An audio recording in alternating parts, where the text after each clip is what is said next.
कविता अपने माता-पिता की बहुत लाडली थी। 3 बड़े भाइयों की बहन थी।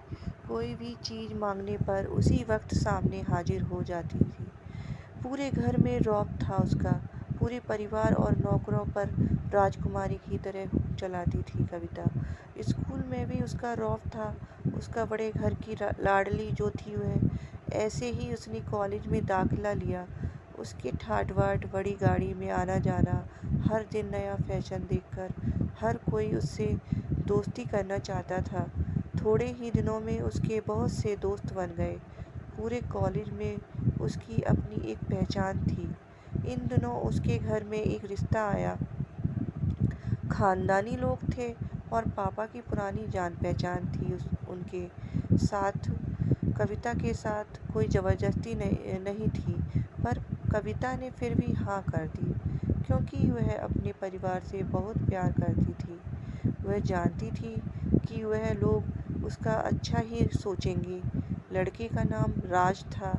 राज काफ़ी पढ़ा-लिखा और समझदार था। ससुराल वाले भी बहुत अच्छे थे। ससुराल में कविता की जगह वैसी ही थी जैसी कि मायके में। कोई भी कार्य कविता की सलाह के बिना नहीं होता था। सबकी लाडली बहू बन गई थी वह। फिर भी उसके घर एक बेटे का जन्म हुआ। राहुल कविता को जान से प्यारा था। पोता पाकर ससुराल वाले तो फूले नहीं समाते थे। कविता कभी-कभी सोचती थी कि उसकी किस्मत कितनी अच्छी है। उसका हर अपना उसे कितना प्यार करता है। चाहे जीवन में कैसा भी समय आए, मेरे अपने हमेशा मेरे साथ हैं। मैं कभी अकेली नहीं हो सकती। रास्ते में उनकी गाड़ी अन्य गाड़ी से टकरा गई। कविता, राज और राहुल बहुत ही बुरी तरीक़ा से जख्मी हो गए। काफ़ी दिनों के इलाज के बाद राज और राहुल तो ठीक हो गए, लेकिन कविता पूरी तरह से ठीक ना हो सकी। सर पर चोट लगने के कारण वह अपनी आँखों की रोशनी खो बैठी। अब कविता की किस्मत जैसे उल्टे पाँव चलने लगी। मायके वाले कुछ दिनों तक उसे मिलने आते रहे। फिर कभी-कभार फ़ोन ही करके पूछ लेते कि अब कैसी हो।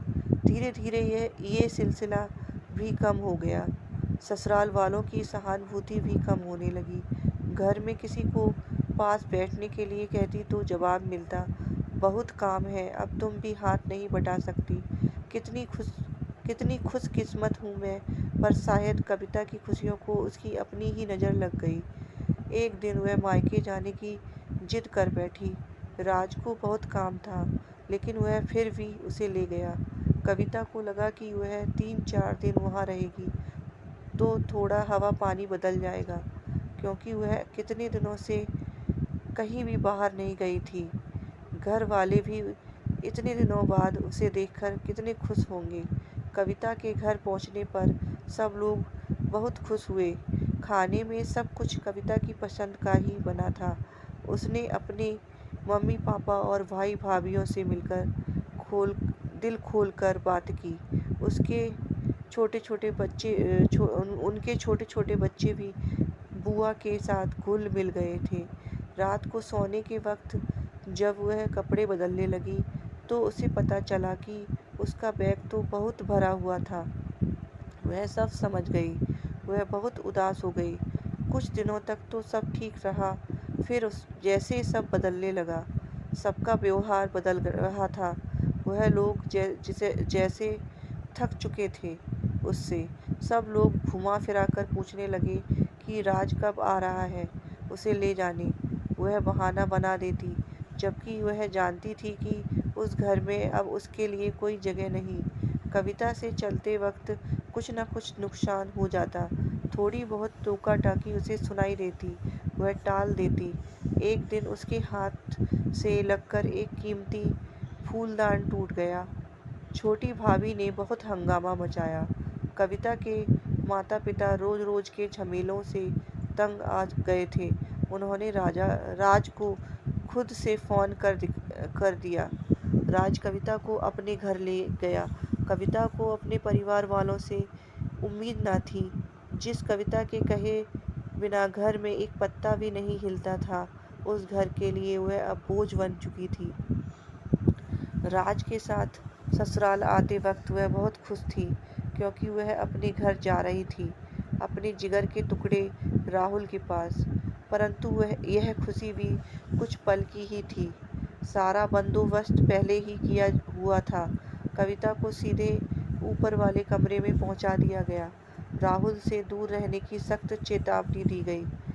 एक काम वाली लता को उसकी जिम्मेदारी सौंपी गई, जो उसके खाने पहनने जैसी ज़रूरतों का ध्यान रखती। कविता ज़्यादातर चुप ही रहती। कभी कभी काम वाली लता से थोड़ा बतिया लेती। उसके जरिए राहुल का पता चल जाता। सबकी लाडली बेटी और बहू सबके लिए लाडली से बोझ बन चुकी थी। आपको मेरी कहानी अच्छी लगी हो तो आगे और अच्छी कहानी सुनने के लिए मेरे चैनल को सब्सक्राइब